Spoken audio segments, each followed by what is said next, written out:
ఓం ఓం ఓం నమః పాణినికాత్యాయన పతంజలిభ్యః శబ్ద విద్యా సంప్రదాయ కర్తృభ్యః ఓం నమః పరమ పాణినికాత్యాయన పరమభ్యభ్యః నమో పతంజలిభ్యః మహద్భ్యో మునిభ్యో గురుభ్యః అభ్యో మునిభ్యో గురుభ్యః ఏనాక్షర సమామ్నాయమధిగమ్య మహేశ్వరాత్ కృష్ణం వ్యాకరణం ప్రోక్తం తస్మై పాణినయే నమః ఏన ధౌతా గిరః పుంసాం విమలైః శబ్దవారిభిః సమర్థ్యాజ్ఞానజం భిన్నం తస్మై పాణినయే నమః వాక్యకారం వాక్యకారం వరరుచిం భాష్యకారం పతంజలిం పాణినిం సూత్రకారం చ ప్రణతోస్మి మునిత్రయం మునిత్రయం మునిత్రయం త్రయం నమస్కృత్య నమస్కృత్య తదుక్తేః పరిభావ్య చ వైయాకరణ సిద్ధాంత వైయాకరణ కౌముదీయం కౌముదీయం విరచ్యతే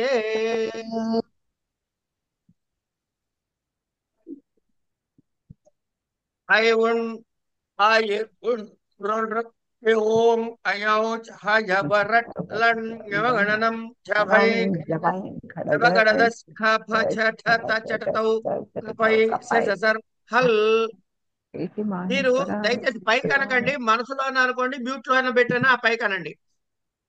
మాహేశ్వరాణి సూత్రాణి ఐవున్ రుడ్రుక్ ఓం అయౌచ్ హయవరట్ లన్ యమగణనం ఛభై ఘడదశ్ జబగడదశ్ ఖఫ ఛఠ చటతౌ కపై ససర్ హల్ ఇది మాహేశ్వరాణి సూత్రాణ్యనాది సంజ్ఞార్థాని ఏషామంత్యాః ఇతః లన్ సూత్రేకారః హకారాదిష్వకార ఉచ్చారణార్థః.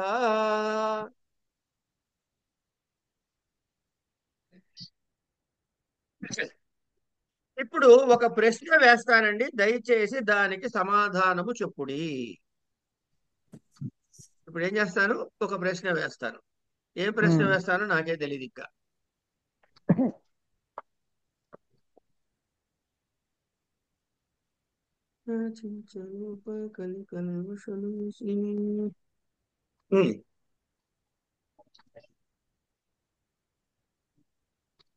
ఉపదేశే, ఇప్పుడు నేను అడిగే ప్రశ్నలకు సమాధానం చెప్పాలి మీరు. ఇందులో సంజ్ఞ ఏది, అది నా ప్రశ్న. కేవలం సంజ్ఞ పదం మాత్రమే చెప్పండి. ఉపదేశే అజనునాసిక ఇత్. ఉపదేశే ఇత్ సంజ్ఞస్య అవన్నీ వద్దు, అవన్నీ వద్దు. ఇత్, ఒక్క నిమిషం. ఇత్ అనండి చాలు. ఇత్ ఇత్ సంజ్ఞ అంటే సంజ్ఞ కూడా అక్కర్లే, ఇత్. ఇత్ నేను సంజ్ఞలే అడుగుతున్నా కదా. ఉచ్చైరుదాత్తః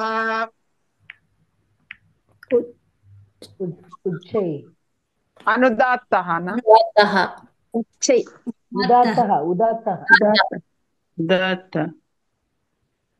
ఉదాత్తః పేర్లు కదా, ఉచ్చైః ఉదాత్తః అంటే ఏ సంజ్ఞ అన్నమాట. పై కంటే ఏం సంజ్ఞ అవుతుంది అది? ఉదాత్త ముఖనాసికా వచనోనునాసికః. అనునాసిక వెరీ గుడ్. తుల్యాస్య ప్రయత్నం సవర్ణం సవర్ణం వృద్ధిరాదైచ్ వృద్ధి అదేంగుణః గుణః భూవాదయో ధాతవః. ధాతు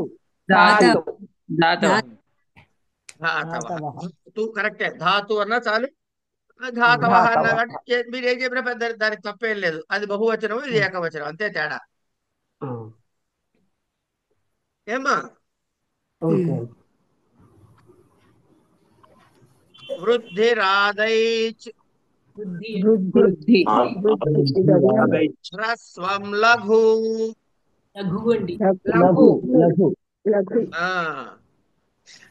నవేతి విభాషా వెరీ గుడ్. వృద్ధిరాదైచ్. వృద్ధి ఆదైచ్ వృద్ధి. వృద్ధి ఇందాక కరెక్ట్ గా చెప్పి రెండోసారి అయితే తప్పు చెప్తే ఎట్లా? అదే డౌట్ వచ్చేసింది అనమాట వాడికి. ఆ డౌట్లు రాకూడదు. అదే గుణ. ఏడు తెలుగు మాట్లాడదామా? అదే గుణ. గుణ వీటిని ఏమంటారు? వృద్ధి, గుణ, ధాతు, నిపాత, వీటిని అన్ని ఏమంటున్నాము?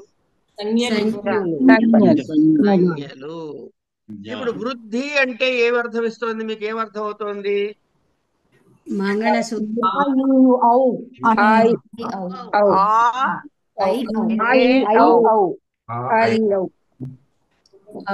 ఎక్కడ ఉన్నా అది వచ్చినట్టు అర్థం. అది సరే. వృద్ధి అని గనక వ్యాకరణ సూత్రాలు ఎక్కడైనా వస్తే వృద్ధి అంటే పెరగటం అని అర్థం.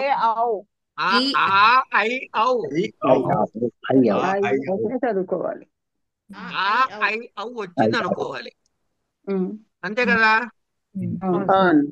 వృద్ధి అనే సంజ్ఞ ఔలని సూచిస్తుంది. గుణ అనే సంజ్ఞ అని సూచిస్తుంది. ధాతు అనే సంజ్ఞ ధాతృ, ఇవన్నీ ఉన్నాయి, పాద, ఇవన్నీ రకరకాల ధాతువులు సూచిస్తుంది. ఇంతవరకు అర్థమైందా కాలేదా? రైట్. నేను ఇప్పుడు అగ్ని అన్నాను అనుకోండి.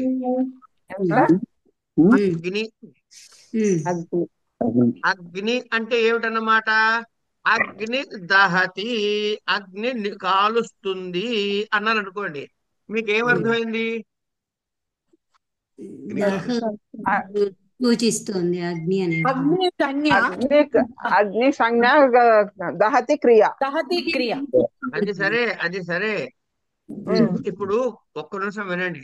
వృద్ధి అన్నప్పుడు అవును సూచించినట్టు, అగ్ని అన్నప్పుడు వేరే ఏమైనా సూచిస్తుందో? సూచించట్లేదు కదా. లేదు. అంచేత ఇక్కడ వృద్ధి అన్నప్పుడు వేరే దాన్ని సూచిస్తోంది. అది అంచేత వృద్ధి సంజ్ఞ. అగ్ని దహిస్తుంది అన్నప్పుడు అగ్ని అనబడే ఒక పద అర్థము, అది ఏ అర్థాన్ని అయితే చెబుతుంది? అది దహించే అనే క్రియని చేస్తోంది కదా. కనుక ఏమండి, ఇప్పుడు అనంతకృష్ణ గారు చెబుతున్నారు కదా, వృద్ధి అంటే అవులు చెబుతున్నారు. కానీ నీలిమ గారు ఏమనుకుంటారంటే, లేకపోతే గీతో ఎవరు అనుకుంటారంటే, నేను చాలా యంగ్ కనుక ఈ వృద్ధి సంఖ్య అంటే అసహ్యంగా, కనుక యువ అంటే అవులు సర్దిస్తే చెప్పానచ్చా? వృద్ధి అంటే అవులే. కానీ అగ్ని దహిస్తుంది అనే బదులు వన్హి దహిస్తుంది అన్న తప్పులేదుగా. తప్పేం లేదు. అనలుడు దహిస్తాడు అన్న తప్పులేదుగా. తప్పులేదు. పర్యాయ పదాలు ఆ మాట్లాడద్దు. దహిస్తే తప్పు లేదా కాదా వరకే చెప్పండి. అంటే అగ్ని దహతి అన్నప్పుడు అగ్ని అనే శబ్దాన్ని తీసుకోవటం లేదు, వన్హి, అనలహ ఇట్లాంటివన్నీ తీసుకుంటాం ఆ వాక్యం చెప్పినప్పుడు కదా. ఇప్పుడు ఇంతవరకు అర్థమైందా?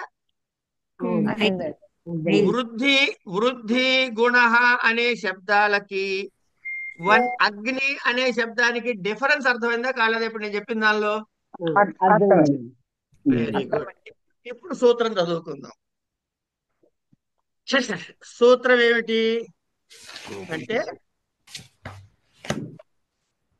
తీయండి సూత్రం తీయండి. స్వం రూపం శబ్ద సంజ్ఞా శబ్ద సంజ్ఞ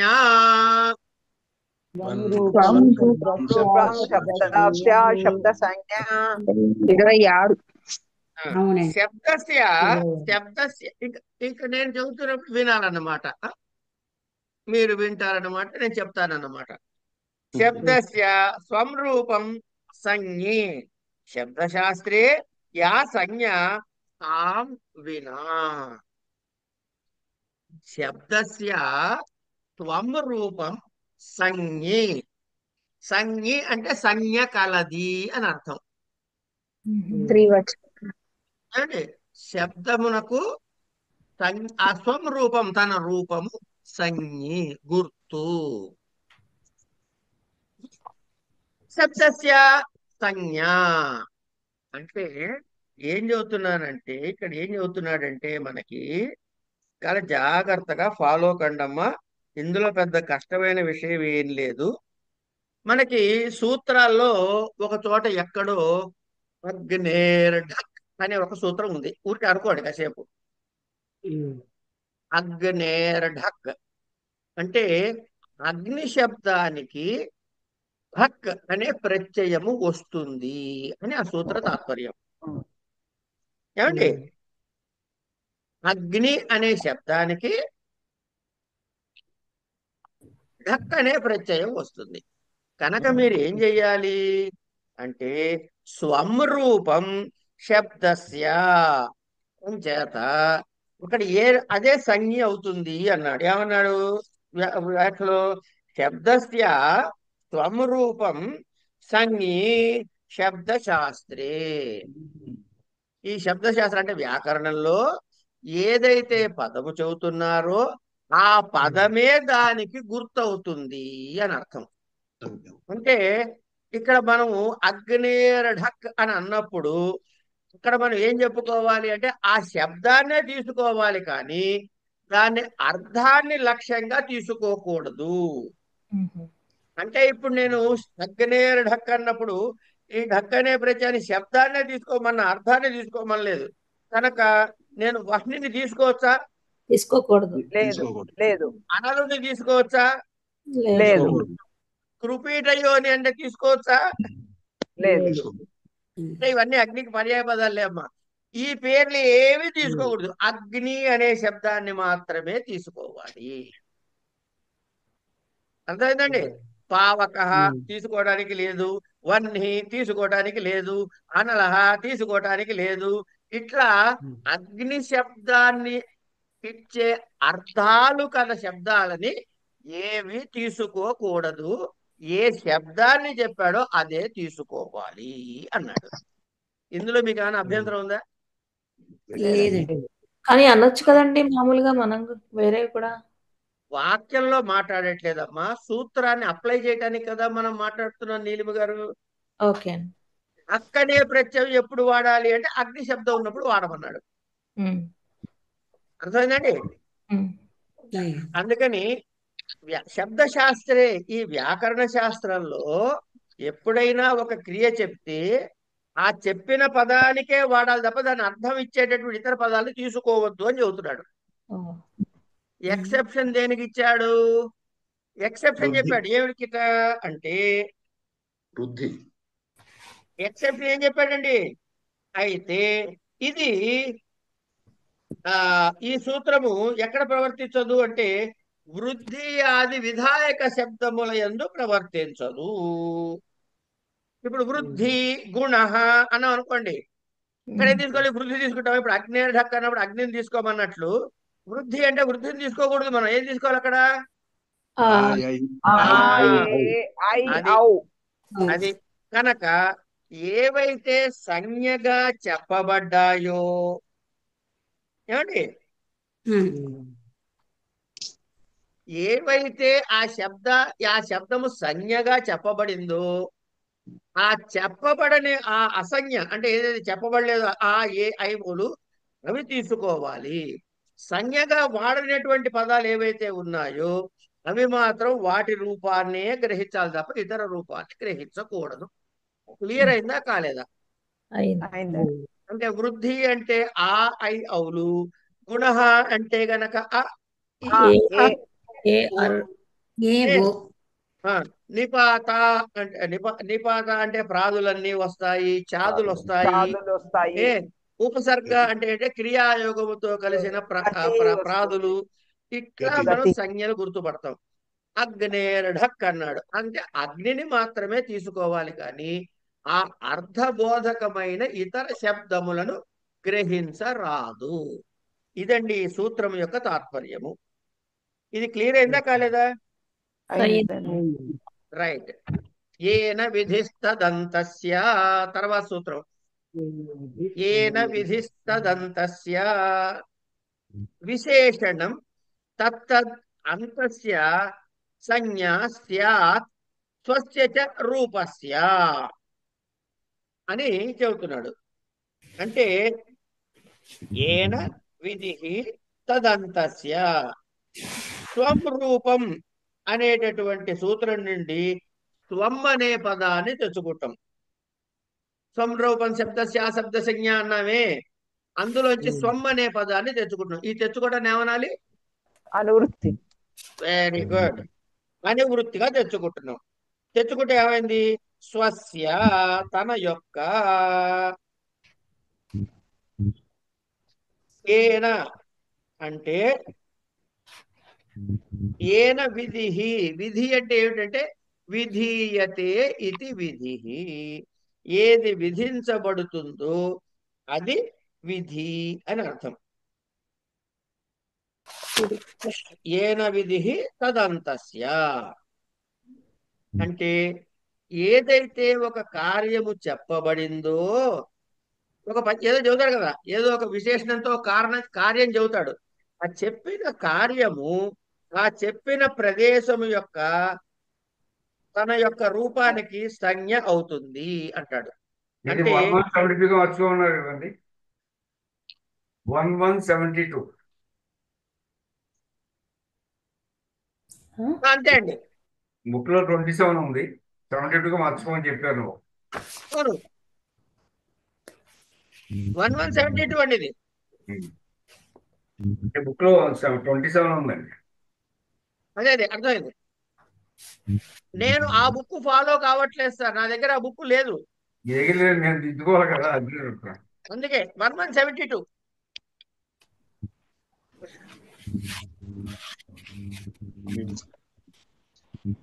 మీరు ఇచ్చిన టేబుల్లో మాత్రం కరెక్ట్ గానే ఉన్నాయి. నేను ఇచ్చిన టేబుల్ చాలా పర్ఫెక్ట్ గా తయారు చేసుకున్న టేబుల్ సార్. అవునండి. ఇందులో 1127 అని ఉంది కదా ఈ బుక్ లో. ఆ 27 దోశ తిప్పినట్టు తిప్పండి ఇట్లా, సరే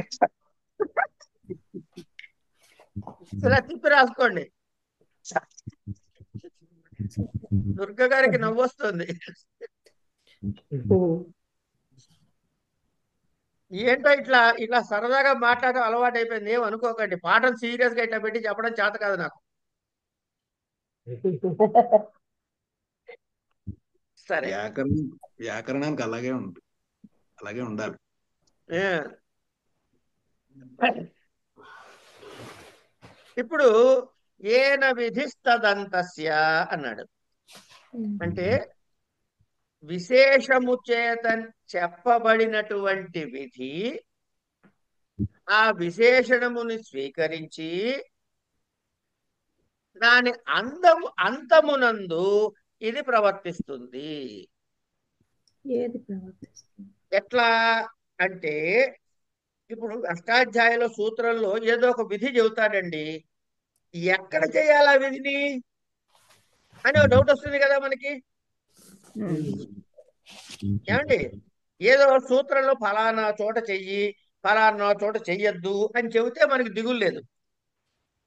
ఇది ఫలానా చోట ఇట్లా చెయ్యవయ్యా, 3వ నెంబర్ దగ్గర ఇట్లా చెయ్యి, 5వ నెంబర్ దగ్గర ఇట్లా చెయ్యి, ముందు చెయ్యి, వెనక చెయ్యి, ఏదో చెబితే పర్వాలే. ఏమీ చెప్పకపోతే, ఒకవేళ ఏది నిర్దిష్టకపోతే అప్పుడేం చేయాలి అంటే ఆ విధిని దేనికి చెప్పాడో ఆ విధి దాని యొక్క చివరిలో చెయ్యమన్నాడు. ఏమండి, ఆ శబ్దము యొక్క చివరిలో చెయ్యాలి. తదంతస్య తదంత విధి అంటారు. ఏమండి, అందుకనే వ్యాకరణ గ్రంథాలు ఏమంటాడంటే తదంత విధి అని చెప్పి చెబుతాడు. ఇప్పుడు మీకు ఇది అక్కర్లేదు, ఉదాహరణ అక్కర్లేదు, వినూరుకోండి అంతే, దీని గురించి భయపడకండి. అతో దీర్ఘో యయి అని ఒక సూత్రం ఉంది, అతో దీర్ఘో యయి అని. ఈ సూత్రంలో ఏం చెప్పాడు? ఒక అంగకార్యాన్ని చెప్పాడు. అంగకార్యం అంటే ఏమిటో మనకి రాను రాను వస్తుంది, కంగారు పడకండి. ఇది కేవలం ఈ సూత్రం అర్థం చేసుకోవడానికి మాత్రం వరకే వాడుకోండి. అతః, అతో దీర్ఘ యయి, అతః దీర్ఘ యయి అన్నాడు. ఈ అతః అన్నది ఏమిటి? షష్ఠ్యంత శబ్దము. ఈ షష్ఠ్యంత శబ్దం యొక్క అంగకార్యం ఏం చెప్పాడు అంటే, ఈ షష్ఠ్యంత పదం యొక్క విశేషణం అవుతుంది. అంగం అంగస్య అనే దానికి విశేషణం అవుతుంది. ఇప్పుడు ఏం చేయాలి? ఇది ఈ ఆ అతః అంటే ఏమిటైంది? అది అత్తు యొక్క షష్ఠీ షష్ఠి. విభక్తి రూపం అతః. అత్ అంటే ఏంటండి? ఆ ఈ రు. ఆ అత్ అంటే ఏమిటి? అకారం ఒకటే. ఆ హ్రస్వ అకారము. తత్ తపరస్తత్ కాలస్య ఆ అనేటటువంటి అంగానికి యై వర్ణము పరముగా ఉంటే, యై వర్ణము అంటే ఎయ్యి. యై వర్ణము పరముగా ఉంటే, యా అనే అక్షరం యై వర్ణమమ్మా, యై అని చెప్తున్నాం కదా పక్క నుంచి. యై యా పట్టుకోండి ఫస్ట్. యాకి ఐకారం. యై ఎక్కడుంది? ఆహా, ఓకే 12 ఎంగి. ఓ కపై యా యా నుంచి పా వరకు. ఎవరట్లే ఎవరట్లే కూడా ఉంది. యై కదా, యై యా నుంచి పట్టుకోవాలి ఇక్కడ. యా ఇక్కడ కూడా ఉంది. ఎవరట్లే. యవరాల వ్యాపారాల జ్ఞామ జ్ఞామాన జభ ధడధ జగగడద కప చటత చటత కప. ఇది యై వర్ణాలంటే అర్థమైందా? సూత్రంలో ఎలా వస్తాయో ఇవి. ఓ ఈ యై వర్ణాలు పరముగా ఉంటే ఏం చెయ్యాలట? దీర్ఘం వస్తుంది అన్నాడు. ఏమండి? ఇప్పుడు పఠతి ఒక రూపం తీసుకుందాం. పఠ్ పఠ తీసుకున్న తర్వాత పఠ్ అనే ధాతువు ఉందనుకోండి కాసేపు. ఈ పఠ్ అనే ధాతువు చివరికి ఏమిటవుతుంది? పఠామి అవుతుంది. ఎందుకు అవుతోంది అంటే పఠ్ ప్లస్ ఆ ప్లస్ మీ అని వచ్చినప్పుడు ఈ పఠ్ ప్లస్ ఆ తర్వాత ఏమండి అతో దీర్ఘయయి అనేటటువంటి ఒక సూత్రము ప్రవర్తించటం చేత ఇక్కడ ఆగా మారింది అన్నాడు. అంటే ఎక్కడ చేశాడనమాట? దానికి చివరిలో చేశాడు, అంగానికి చివరిలో చెయ్యాలి అని చెప్పాడు. ఇది ఒక సంజ్ఞా సూత్రము. ఏ కార్యం ఎక్కడ చెయ్యాలో చెప్పకపోతే, ఏ కార్యము ఏ విశేషణము చేత ఏ కార్యము చెప్పబడిందో ఆ విధింపబడిన కార్యము ఆ విశేషణానికి అంతమునందు వస్తుంది అని గుర్తుపెట్టుకోండి చాలు. అంచేత ఆ అంతము యొక్క రూపము తన రూపం అవుతుంది. ఇందులో అంతంలో వచ్చిందండి పటామి. పటామి పట్టు తర్వాత కదా ఆ వచ్చింది, ఆ తర్వాత దీర్ఘం అక్కడ వచ్చింది అనమాట. పట్టుకి తర్వాత కదా ఆ వచ్చింది. ఈ యయిలో ఆ లేదు కదండి. ఎయ్యిలో పట్టులో మా ఆ ఉంది. ఉన్నది, అంగాల్లో ఆ ఉంది, దాని తర్వాత దీర్ఘం వస్తుంది. అంగము అంటే ఒక నిమిషం వినండి. ఉంది కదా తర్వాత మా ఆ మా ఓకే. ఉంది కదమ్మా. ఉందండి. ఆ మాకి ముందు రావాలి. ఎక్కడ రావాలి? ఆ అంగమునకు చివరన వస్తుంది అన్నాడు. దేనికి? అకారానికి. అంచేత అకారం కాస్త దీర్ఘమై కూర్చుంది అక్కడ. అందుకని పట్ ఆమి అయింది. పట్ అమి బదులు. ఎక్కువ కన్ఫ్యూజ్ కాకండి. అంగకార్యము అంటే ఏంటంటే ప్రత్యయానికి ముందున్న భాగాన్నంతా అంగకార్యం అంటారండి. అంగము అంటారు. ఇక్కడ చేసే కార్యాన్ని అంగకార్యాలు అంటారు. మీకు అంత డీప్ గా వెళ్లాల్సిన అవసరం లేదు. ఎక్కడ డెసిగ్నేటెడ్ పాయింట్ చెప్పకపోతే ఎక్కడ ఏ పదానికి చేయమని చెప్పారో దాని చివరిలో వస్తుంది. ఇంత తెలుసుకుంటే చాలు. సింపుల్ గా చెప్పాలంటే ఓకేనా? సరే. ఒక పదానికి చేయమన్నారండి. ఇగో ఇగో ఈ ఫలానా ఏ రచ్ అనే దానిలో ఏదో చేయమని అన్నాడు అనుకోండి. ఏ అచ్ అన్నాడు అంటే ఏమిటి? ఈ అచ్ అనే ప్రత్యయం విధించబడుతోంది. ఇది ఎక్కడ? ఏ అనే ధాతువుకి విధించబడుతోంది అని అనుకోండి. ఇప్పుడు ఏ అనేది విశేషణం అవుతుంది కనుక కనుక ఏ అన్నది ఏమిటైంది? ఇవన్నీ కన్ఫ్యూజ్ అవుతారమ్మా మీరు. ఏ అంటే ఏమిటి అంటే ఇకారం యొక్క షష్ఠీ విభక్తి అని అర్థం చేసుకోవాలి. ఇకారం షష్ఠీ విభక్తి ఏ ఎట్లా అయిందండి అని ఇట్లా గోక్కోకూడదు. కారణం ఏమిటి? హరి శబ్దం షష్ఠీ విభక్తి ఏమిటి చెప్పండి? హరే హరియో హరి అనేది హరేహే షష్ఠి భక్తి. అంతవరకే చాలు. హరి అన్న ఈకారం కాస్త షష్ఠీ విభక్తి రూపం ఏమైంది? ఏ ఏ అయింది. అర్థమైందండి? అట్లాగే కొన్ని చోట్ల వినండి ఒకసారి. ఇది మీకు అవసరం లే కానీ విని మర్చిపోండి. ఇట్లాంటి చాలా విని మర్చిపోయి చెబుతుంటా. ఉహు అంటాడు. ఉహు అంటే ఏమిటి? ఇలా కొట్టేసుకోకండి, నేను చెబుతా. గురుహు రాదు, తప్పు. గురుహులో ఏమొస్తుంది? గురోహ్ అవుతుంది.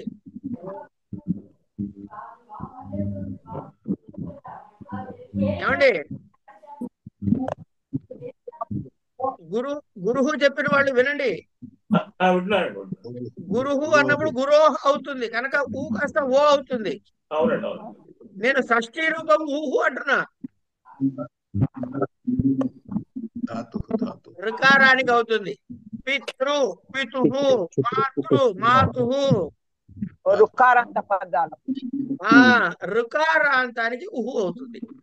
ఇట్లా జాగ్రత్తగా గమనించాలి సూత్రాలు చదివేటప్పుడు. మీకు ఆ భయం లేదు. ఇప్పుడు మీకున్న సిలబస్ లో ఆ భయాలు పెట్టే సూత్రాలు ఏం లేవు, కంగారు వద్దు. ఏమండి? ఇది అయిన తర్వాత ఒక డౌట్ అడగొచ్చండి? అడగాలనే కదా సార్. ఇప్పుడు ఇంత ముందు మీరు అక్క అంటే ఆ ఈ ఊరు అంటే తప్పెందుకు అవుతుంది సార్? అక్క అత్త అంటే కదా ఉత్త హస్వకారం తీసుకోవాల్సింది. ఏమంటే అమ్మా అక్క మీరు ఇంత ముందు క్వశ్చన్ అక్క అని అడిగినారు కదా? అక్క కాదు, అత్తు. అత్త అడిగినారా? ఓకే అత్తు. Okay okay. నాకు అక్క అన్నట్లు వినపడిందండి. ఓకేనండి, థ్యాంక్ యూ. అత్తు ఆత్తు అత్తు హస్వకారము దీర్ఘాకారం నిన్న అయ్యాయి కదండి. అందుకే చెప్పా తపరస్ తత్కాలస్య అని కూడా అన్నా వెంటనే. అందుకే డౌట్ వచ్చింది సార్. అందుకే నాది తప్పు ఎక్కడ పోయింది అని కనుక్కునేందుకని. డౌట్ వచ్చినప్పుడు అస్సలు ఆపుకోకుండా అడిగేయండి. ఏం తప్పు లేదు, అడగాల్సిందే. డౌట్ వస్తే అడగాల్సిందే, నివృత్తి చేసుకోవాల్సిందే. తప్పకుండా సార్. ప్లీజ్. ఏన విధిస్తదంతస్య. ఏమండి? ఇది అయిన తర్వాత మీ పుస్తకంలో ఏముంది చెప్పండి? విరామో అవసానం. విరామోవసానం. ఇక్కడ సమాస ప్రత్యయ విధో ప్రతిషేధ వా అని లేదా? ఉంది ఉంది ఉంది. వృత్తి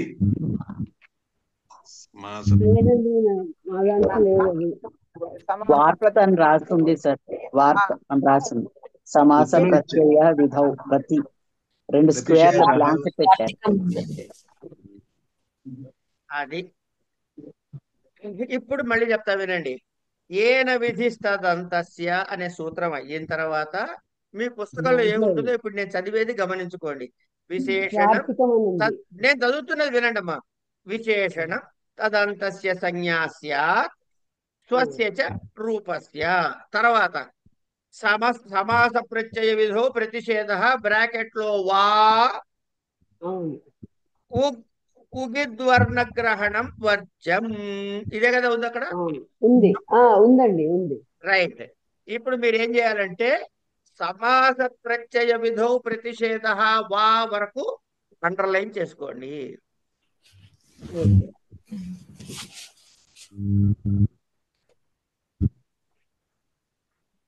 అండర్లైన్ చేసుకున్నారా? దానిని వార్తికము అంటారు. ఇంతకు ముందు కూడా ఒక వార్తికం చెప్పుకున్నాం మనం. ఏం వార్తికం చెప్పుకున్నాం ఇంతకు ముందు?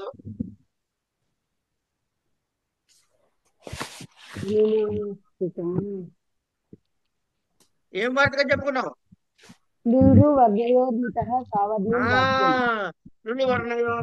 సావర్ణ్యం వాచ్యం.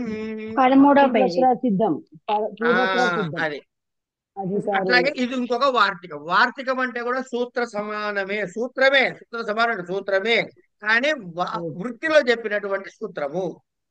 ఇక్కడ ఏం చెబుతున్నాడు? సమాస ప్రత్యయ విధౌ ప్రతిషేధ అంటే పైన ఏం చెప్పాడు? ఏన విధిస్తస్య అని చెప్పి ఇది సమాస ప్రత్యయ విధౌ అంటే సమాస విధిలోను ప్రత్యయ విధుల్లోను. ప్రత్యయాలు కూడా కొన్ని చెబుతాడు ఏం చేయాలో. అంటే అది ఎక్కడ మన పనికొస్తుంది అనమాట? అంగకార్యాల్లోనే పనికొస్తుంది. అంగకార్యము అంటే ప్రత్యయం ఉంటుంది కదండి. ఇప్పుడు ఏదో రామ ప్లస్ సు అన్నాం అనుకోండి, ప్రత్యయం ఏంటి ఇందులో? ప్రత్యయం. సు అనేది ప్రత్యయం. సు అనేది ప్రత్యయం. సుకి ముందున్నవన్నీ అంత మొత్తం కూడా అంగము అంటారు. ఓకే. ఇప్పుడు పట్టు ఉంది. ఏంటండి మళ్ళీ ఒకసారి చెప్పరా? సూకి ముందున్న దాన్ని సూకి ముందున్నదంతా కూడాను అంగము అంటారు. అంటే మీరు వెంటనే ఒక ప్రశ్న వేయాలి నన్ను. ఏమని? ఏమండి ప్రత్యయానికి ముందున్న దాన్ని ప్రకృతి అన్నారు మీరు ఇంతకు ముందు, మళ్ళీ దాన్ని ఏమన్నా కావాలంటే ప్రాతిపదిక అనుకో ధాతువు అనుకో అన్నారు, మళ్ళీ ఈ అంగం ఎక్కడి నుంచి వచ్చిందండి అని నేను పట్టుకోవాలి కదా. అంటే విషయం ఏమిటంటే, అరే సౌండ్ తలిపేరా ముందు అర్జెంటుగా, శీఘ్రం.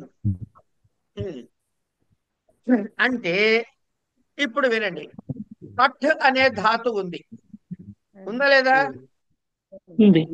చెప్పాక ఉండకుండా పోతున్నా అండి, చెప్పండి. పట్ అనే ధాతు ఉంది.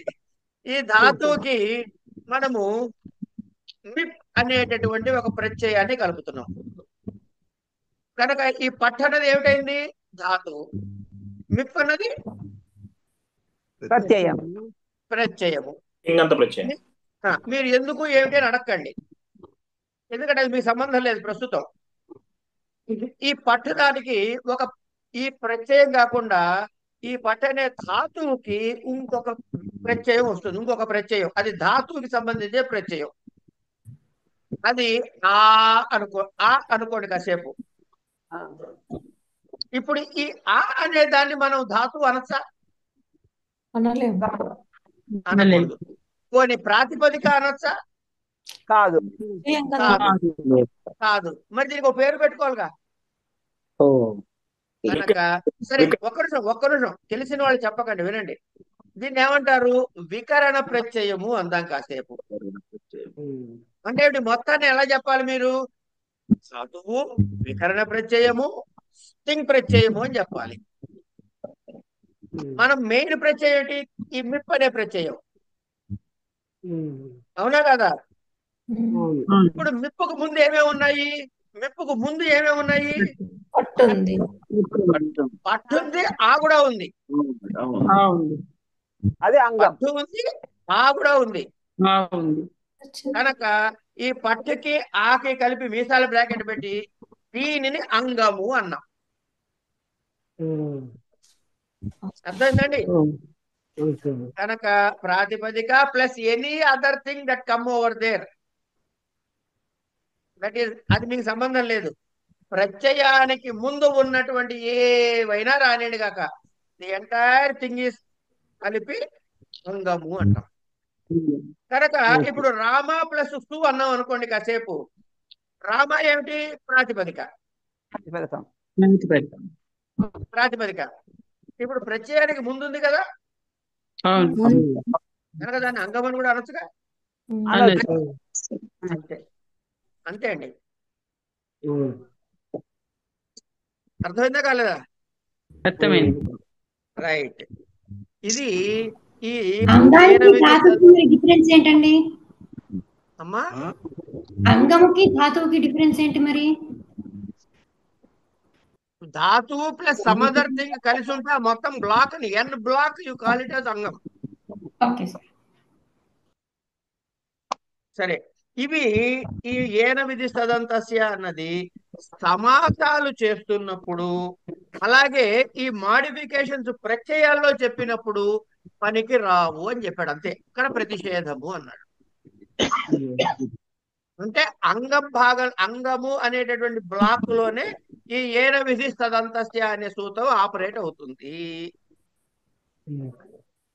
Is this clear? ఇక తర్వాత అన్ని ఇట్లా వెళ్ళిపోతాయి చూడండి, ఒక 2 నిమిషాలు అయిపోతాయి చూడండి.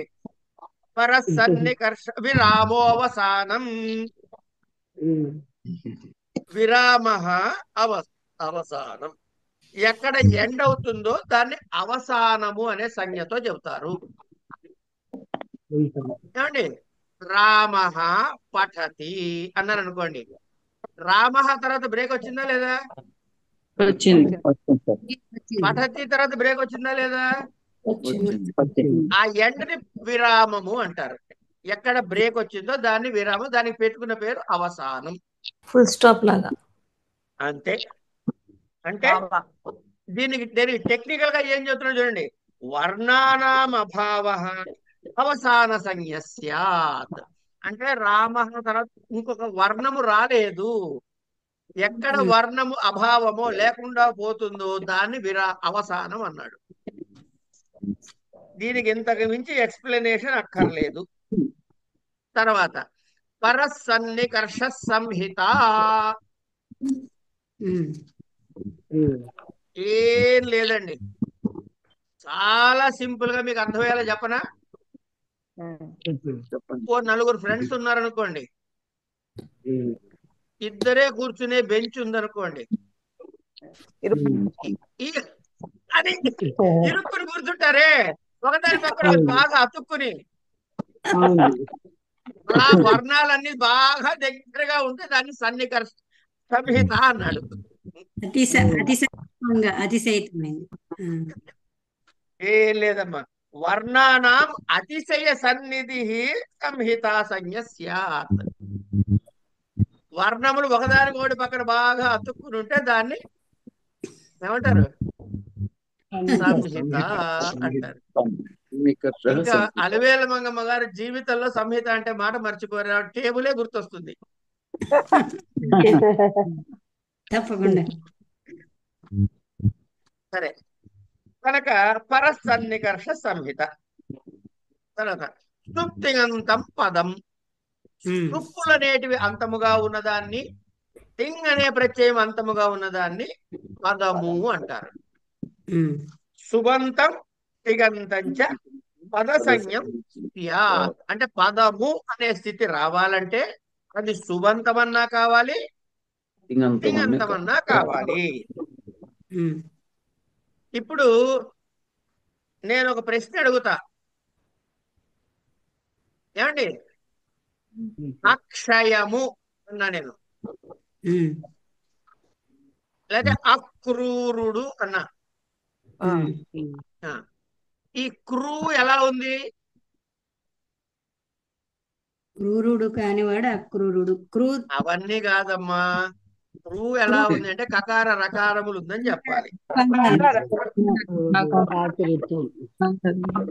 ఒక చిన్న పాజ్ అమ్మా, ఒక చిన్న బ్రేక్. సుప్తింగంతం పదం సుప్తిగంతం పదం దగ్గర ఉన్నాడు.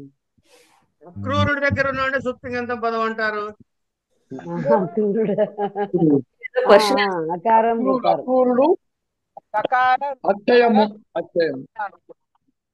క్రూరుడు కాకి రకారు కారం.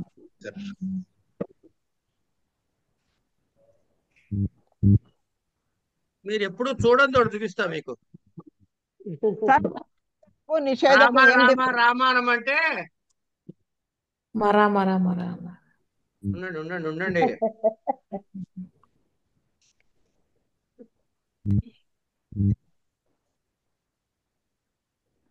రామ అని రాసేస్తారు. ఏమండి, ఇది యాక్చువల్ గా ఏమిటి?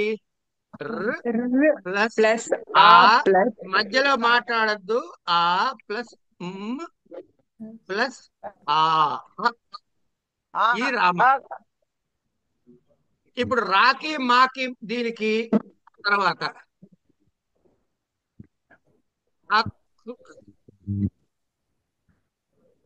సరే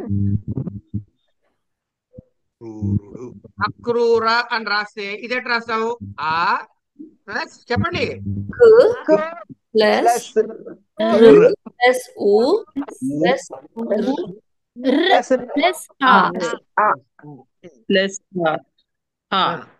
ఇప్పుడు ఇందులో కేవలం హల్లుల్ని పట్టుకోండి మీరు.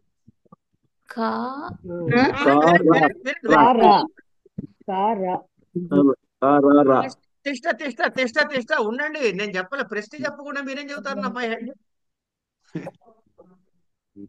ఇప్పుడు ఇక్కడ మీకు హల్లులు పక్కన అచ్చులు ఉంటున్నాయా లేదా చూడండి.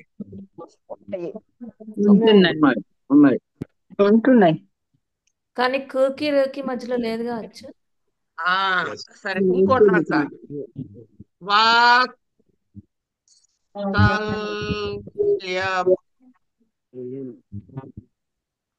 వాత్సల్య అని రాశారు అనుకోండి.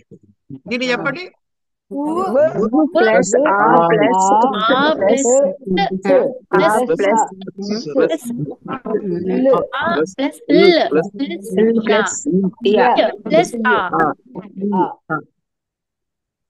ఇది అయిపోయిందండి.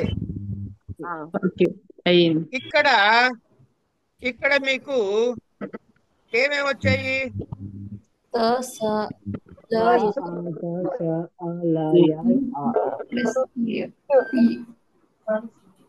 సకార సకార యకారాలు ఇవన్నీ వచ్చాయి కనుక ఇప్పుడు నేను చూపించేవి చూడండి.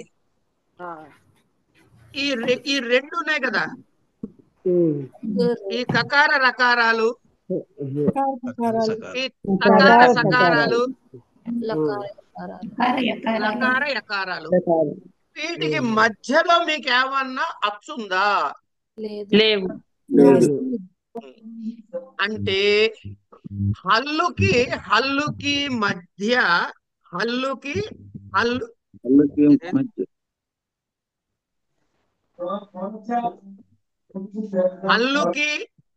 అని వేరే వాళ్ళు ఎవరు మాట్లాడకండి. గీత గారు అనే వాళ్ళ దగ్గర గ్రీన్ వెలుగుతోంది. హల్లుకి మధ్య అంతరముగా ఉందా లేదా? ఉంది. వెనకాల శబ్దం లేకపోతే మ్యూట్ తీసుకో. సకారానికి రకారానికి మధ్య అంతరముగా ఉందా? ఏమైనా అచ్చుందా?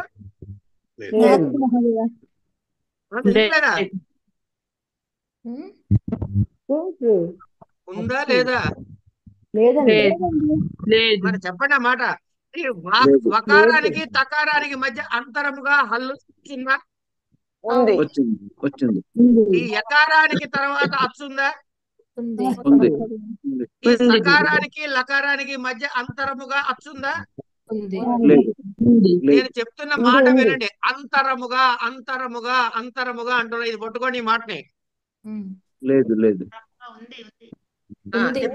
ఇప్పుడు మీరు నాతో చెప్పాలన్నమాట. ముందు నీలిమ గారిని అడుగుతున్నా, చెప్పండి అమ్మా. రాకి మాకి మధ్య అంతరముగా అచ్చుంది ఉందండి.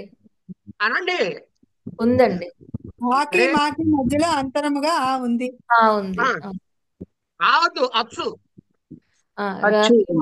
మధ్య అంతరంగా అచ్చు ఉంది. అలాగే ఈ వాకి తాకి మధ్య అది చెప్పండి. ఎవరైనా గీత చెప్పు. అరుంధతి గారు చెప్పండి.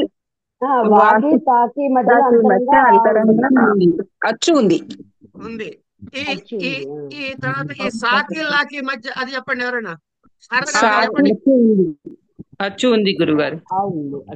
అన్నొద్దు. సాకి తాకి మధ్యలో అంతరముగా అచ్చు ఉంది. Very good. ఇప్పుడు మీరు ఏం చెబుతారో వింటా నేను. ఎవరు చెబుతారు? ఒక్కళ్ళే చెప్పండి. ఎవరో ఒకళ్ళు పేరు ఎత్తుకోండి, మీ ఇష్టం వచ్చిన వాళ్ళు. చెప్పండి.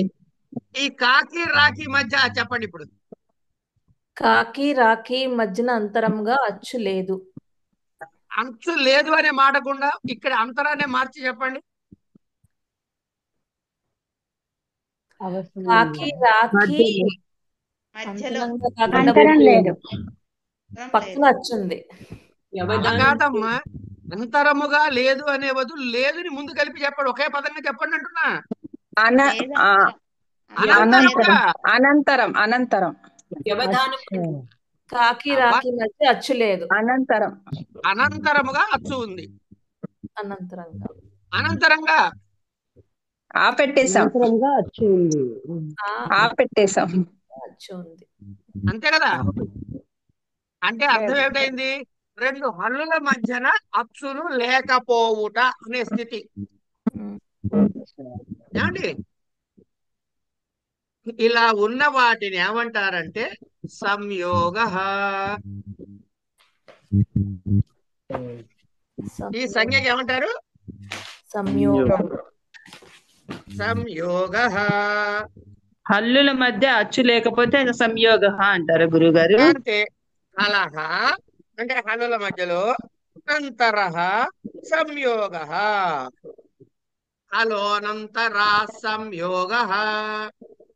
చూడండి ఇప్పుడు, అచ్చుభిరవ్యవహిత, అచ్చుభిః అచ్చుల చేత, అవ్యవహిత కలహ సంయోగ సంజ్ఞ స్యుః. ఎక్కడైతే ఏమండి, ఇప్పుడు ఇంకోటి రాస్తా చూడండి, మీకు పేరు అదిరిపోయే పేరు.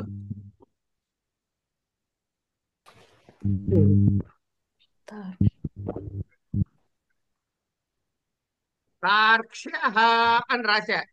దీన్ని ఎట్ట విడగొడతారు? కకార కకార కకార కకార షకార షకార యకార అకార. దీర్ఘాకారం రాయక్కర్లేదా మహోదయ? పొరపాటు, అది టైపింగ్ మిస్టేక్.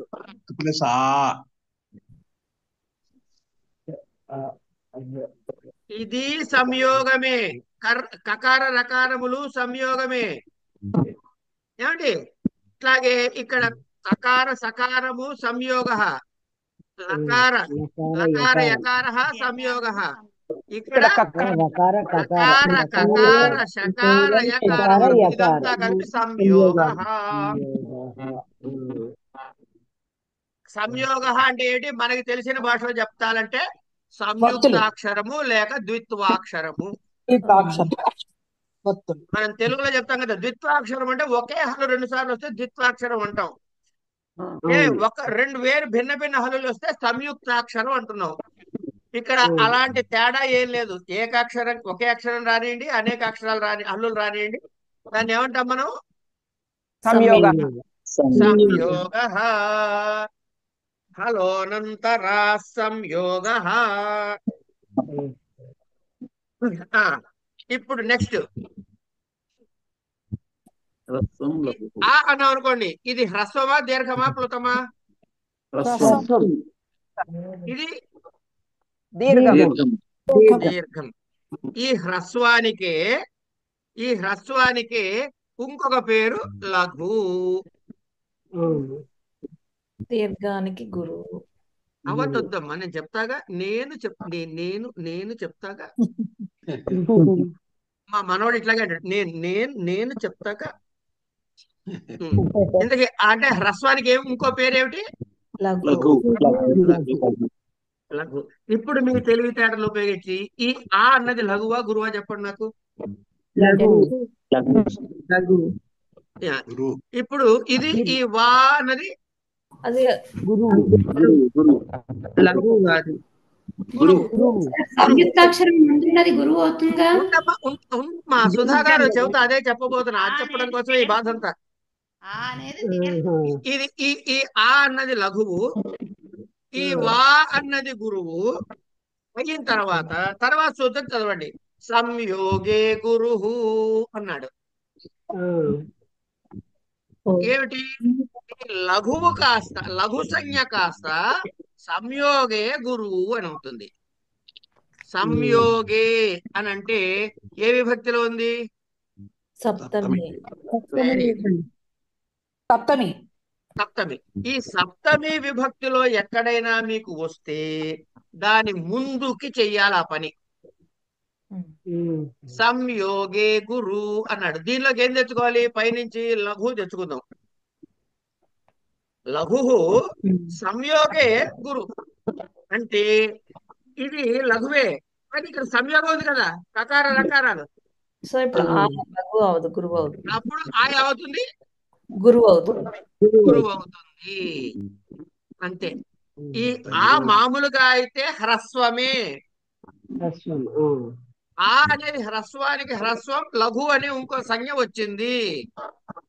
కానీ ఈ లఘు సంజ్ఞ పోయి ఒకవేళ సంయోగం కన్నా ముందున్నట్లయితే ఈ లఘు సంజ్ఞ పోయి ఈ హ్రస్వము గురు సంజ్ఞని పొందుతుంది. అంతేకాదండి, దీర్ఘంచ తర్వాత దీర్ఘం ఉన్నా కూడా అన్నాడు. చూసారా ఆ సూత్రం? అంటే దీర్ఘం ఉంటే ఎలాగో గురువే కదండి. అదే గురువు మీకు నాకు తెలుసు, అందరికీ తెలియదు కదా తల్లి. రా విల్ బి గురువు. అంతే. రాముల్లో రా గురువు, ఆలో అక్రూరాలో ఆ కూడా గురువు అయింది, వాత్సల్యంలో వా గురువు అయింది. గురువు ఎట్లయింది గురువు గారు? ఏదమ్మా అక్రూరాలో గురువు ఎట్లయింది గురువు గారు? ఒకసారి మళ్ళీ చెప్తారా? తప్పకుండా. ఈ ప్రకార రకాల పక్క పక్కన అచ్చులు హల్లులు ఉన్నాయి కదా, ఏ మధ్యలో అచ్చులు లేకుండా. అవును గురువు గారు. దీనికి ఏ సంజ్ఞ వచ్చింది? యోగ. సంయోగ. సంయోగ. ఇది అర్థమైందా? అరుణ గారు ఒక్కళ్ళే మాట్లాడాలి ఇప్పుడు. అరుణ గారు అర్థమైందా? ప్రకార అర్థమైంది. సంయోగే గురు. తర్వాత సూత్రం ఉంది చూడండి ఒకసారి, హ్రస్వం లఘు తర్వాత. అవును. అంటే సంయోగానికి ముందు ఉన్నటువంటి లఘువు గురువుగా గుర్తించబడుతుంది. అచ్చు ఈ ఆ అన్నది హ్రస్వం, హ్రస్వానికి గుర్తేమిటి? లఘు అని ఇంకో సంజ్ఞ. ఇది ఒకవేళ సంయోగే అంటే సంయోగానికి ముందు ఉన్నట్లయితే అది గురు. అంటే సంయోగం దగ్గర ఉన్నప్పుడు హ్రస్వానికి లఘు సంజ్ఞ పోయి గురు సంజ్ఞ వస్తుంది. ఇది క్లియరా? క్లియర్ అయింది. దీనితోటి మీకున్నటువంటి సిలబస్ లో ఉన్నటువంటి సంజ్ఞా ప్రకరణం సంపూర్ణం. గురుగారు నిపాత సంజ్ఞ అంటే ఏంటి గురువు? నిపాతర సంజ్ఞ చాదయో అసత్వే అన్నాడు కదా, ప్రాగ్నిరీశ్వరాన్నిపాతా. రీధీశ్వరే అనేటటువంటి సూత్రములో వచ్చేటటువంటి వరకు కూడా ఇక్కడి నుంచి అంటే ఇది 1:1:36 ఏదో ఉంది చూడండి, అక్కడి నుంచి 1:1:97 ఏదో నెంబర్ చెప్పారు, నాకు గుర్తులేదు, చూసుకోండి ఒకసారి. ఈ మధ్యలో ఉన్న అన్ని కూడా నిపాత సంజ్ఞలు కలుగుతాయి. 1:1 నుంచి 1:1:97 వరకు ఇవి నిపాత సంజ్ఞ పొందుతాయి. అక్కడ చెప్పేవన్నీ కూడా ఏమిటి చెప్పాడు వెంటనే? చాదయో అసత్వే, చాదయో సత్వే అంటే చాదయ చాదులు, చా అనేటువంటి దానితో ప్రారంభమైన గణము. గణాలు నిన్న చూపించా మీకు పుస్తకంలో ఎక్కడో చోట. ఆ గణములో ఉన్న అన్ని కూడా నిపాతలే. ప్రాదయ ప్రాదులు కూడా నిపాతలే. పర అపాసం నిర్దుస్ అవి వస్తాయి కదా, అవన్నీ ఆంగు అవన్నీ కూడా నిపాతలే. తర్వాత ఏమన్నాడు వెంటనే? ఉపసర్గా క్రియా యోగే ఏవి? ప్రాణయ. ప్రాణయ ఉపసర్గా ఎప్పుడు? క్రియాయోగే. క్రియతో ముందు ఉన్నట్లయితే క్రియా యోగే, ముందు కలిసి ఉన్నట్లయితే, క్రియతో కూడి ఉన్నట్లయితే దీనికి ఈ నిపాత సంజ్ఞ పోయి ఏమొస్తుంది అంటే ఉపసర్గ అనే సంజ్ఞ వస్తుంది. అంతే వస్తుందా అండి అంటే గతిశ్చ, గతి అనే సంజ్ఞ కూడా వస్తుంది అని చెప్పాడు. ఏమో అర్థమైందా? ఎవరు అడిగినారు? అర్థమైంది గురువు. సార్ నాకు ఒక్క డౌట్. సమాస ప్రతిషేధ అంటే సమాస ప్రత్యయం లోపల ఇది అప్లై కాదనా? ప్రతిషేధ అంటే? అవునండి, అవునండి.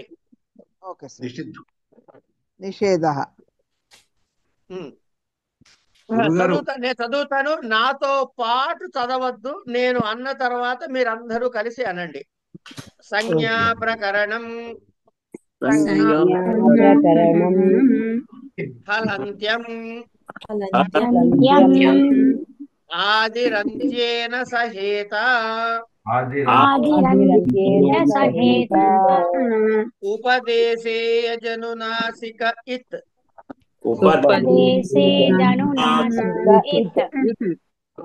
ఊకాలోచ్ఛ్రస్వ దీర్ఘప్లుతః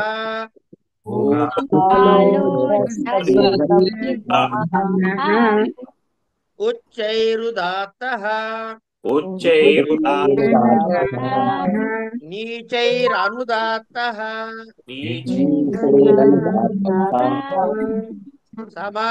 సమాహారస్వరితః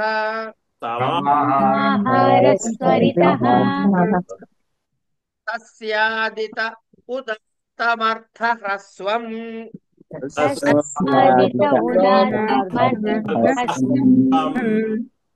ముఖవనాసికా వచనోనునాసికః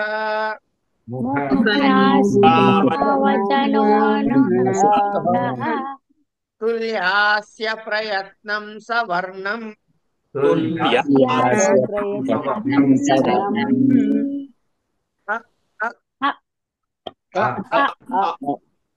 పూర్వత్రాసిద్ధం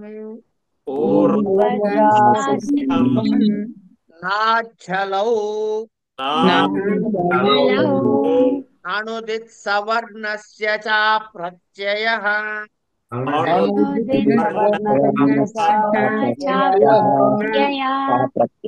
అపరస్తత్కాలస్య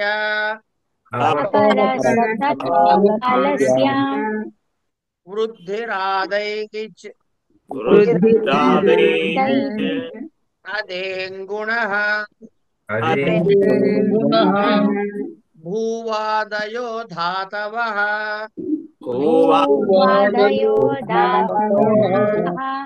ప్రాగ్రీశ్వరాన్నిపాతాః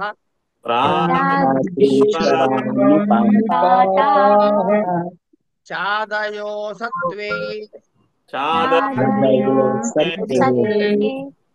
ఇగోండి ఇప్పుడు ఈ సత్వేలో తాగండి, తా కింద తావత్తు, తా తా వా మూడు ఉన్నాయి ఇక్కడ. ప్రాదయః ఉపసర్గాః క్రియాయోగే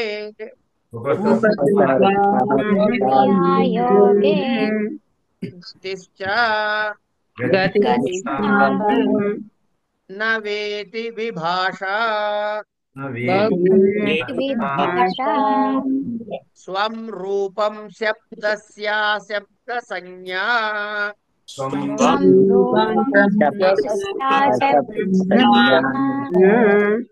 ఏన విధిస్తదంతస్య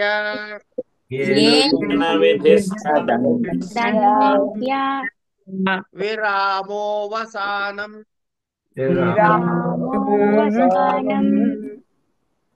పరసన్నికర్ష సంహిత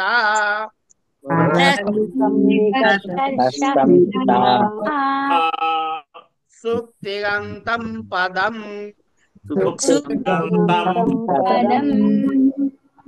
హలోనంతర సంయోగః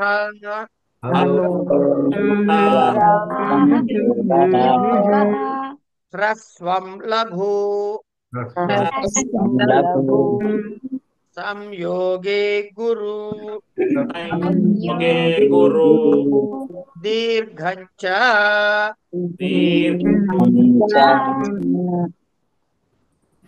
అదండి. స్వస్తి అయిపోయింది వాటికి పాఠం.